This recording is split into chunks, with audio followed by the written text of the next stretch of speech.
Speaker, it's time for the Prime Minister to stand up and do his job. With the financial genius over there who invested $200 million of our tax dollars in this failing casino firm, please stand up. Right Honourable Prime Minister. Stand up. Stand up. Stand up for what? Right Honourable Prime Minister.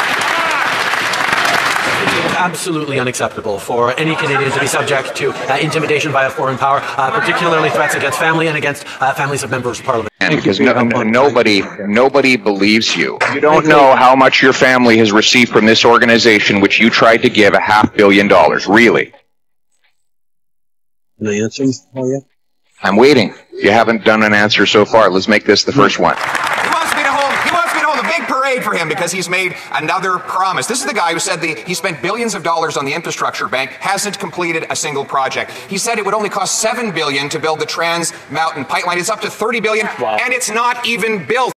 It wasn't obvious to me that he had the preparation for the job. I'm going to ask you again because nobody believes you when you say you don't know how much money your family has got from the Wheat Group. You've had a month to look into that. You knew you were going to testify here. The member for Carleton refused to repeat the allegations he made on Monday outside this House yesterday. He is hiding behind parliamentary privilege. Again, how much money total have your brother, mother, and spouse received from this organization? How much? I asked outside of the walls of this House when the Minister of Finance sold his 680,000 shares in Morneau Chappelle.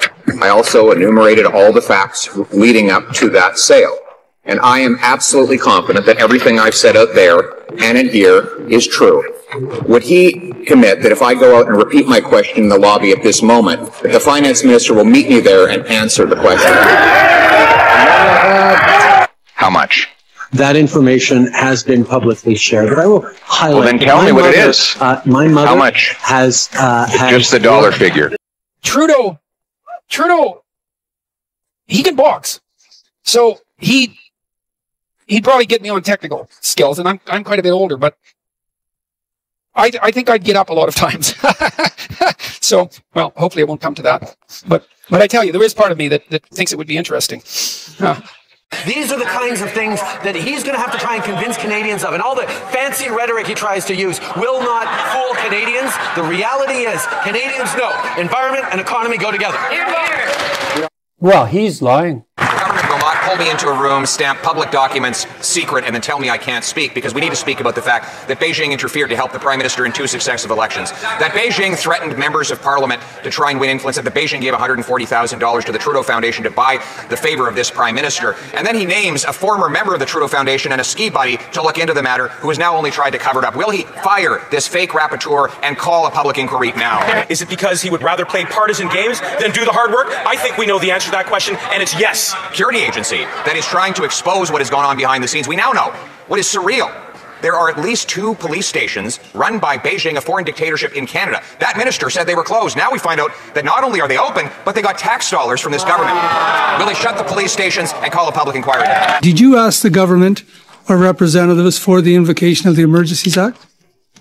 A very strong consensus among law enforcement that the Emergencies Act was necessary. I did not make that request. I'm not aware of anybody else in the Ottawa Police Service who did. So who actually asked for it? The advice that we were getting was that that law enforcement needed the Emergencies Act. Did yourself or anyone in the OPS request the invocation of the Emergency Act? No, there was never a question of requesting the Emergency Act. And it was only after police told us that they needed this special power. We have heard from police officials at this committee and at other committees in this Parliament. To date, none of them have indicated that they've actually asked for the invocation of the Emergencies Act. My understanding is there is a misunderstanding of the minister's words. It was only after we got advice from law enforcement that we invoked the Emergencies Act. But the idea that Stephen Harper was a malignant administrator of this country is worse than an insult. And then, because I'm so honourable, I would have to say, let's take Quebec out of Canada. That's a delusion. 8 years ago, the then Liberal leader, now Prime Minister, promised that he would, quote, make it easier for Canadians to find an affordable place to call home. At the time, the typical house in Canada cost $452,000. What does it cost today? The average price of a home in Canada in 2022 was $703,000. People of Ottawa don't deserve to be harassed in their own neighborhoods. They don't deserve to be confronted with the inherent violence of a swastika flying on a street corner, or a Confederate flag, or the insults and jeers just because they're wearing a mask. That's not who Canadians are. All right, so here's hardly even look at him. Here's the first question.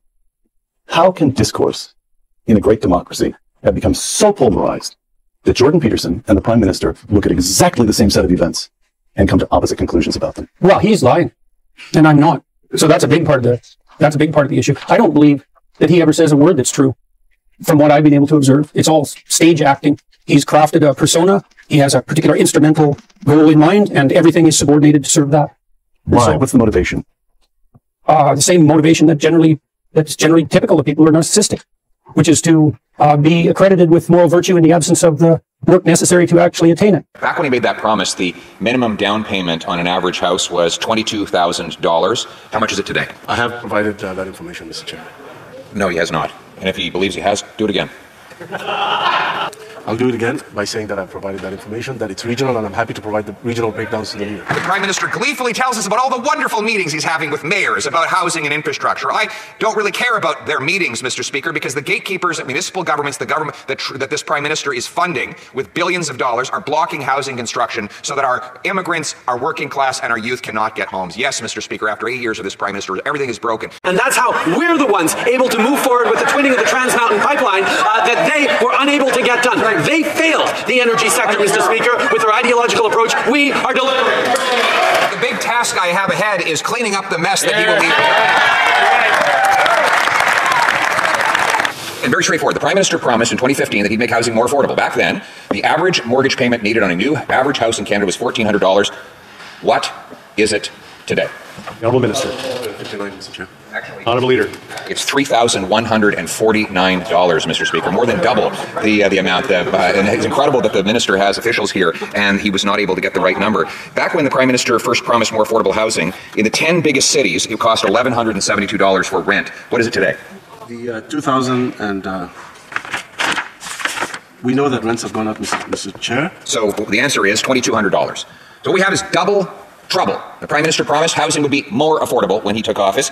At that time, the average needed minimum down payment was $22,000. It's now risen to $47,000. The average mortgage payment was $1,400. It's now risen to $3,100. The average rent on a two-bedroom was $1,172. It's now risen to $2,227. Double trouble, Mr. Speaker. If Mr. Trudeau's last name had been anything other than Trudeau, he wouldn't have ever been the leader of the Liberal Party or the Prime Minister of Canada. Mr. Speaker, I ask, what is the plan to spend $180 billion on infrastructure? And he says, we got 20 buses. The city of Halifax has purchased 20 buses with our plan. Buses that are improving service in that community. Congratulations.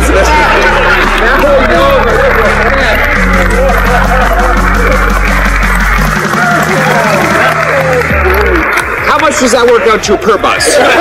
He's bragging about the Trans Mountain project. He said it would cost $7 billion to get it done. It has cost $30 billion, and it's still not complete. And by the way, the money he spent went to Kinder Morgan, a foreign company that took it to build pipelines in Texas, Mr. Speaker.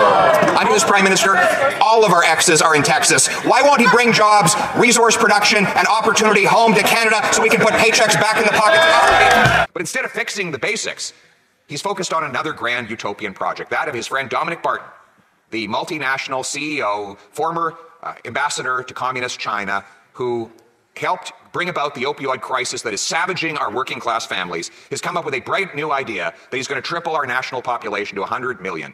Mr. Speaker, we don't need any more utopian schemes from globe-trotting millionaires and multinational insiders. What we need is some common sense. Yeah. He can't provide the average down payment. I know he doesn't want to, because it shows that since the Prime Minister promised more affordable numbers, the average necessary minimum down payment in Canada has more than doubled from $22,635 to $47,390. So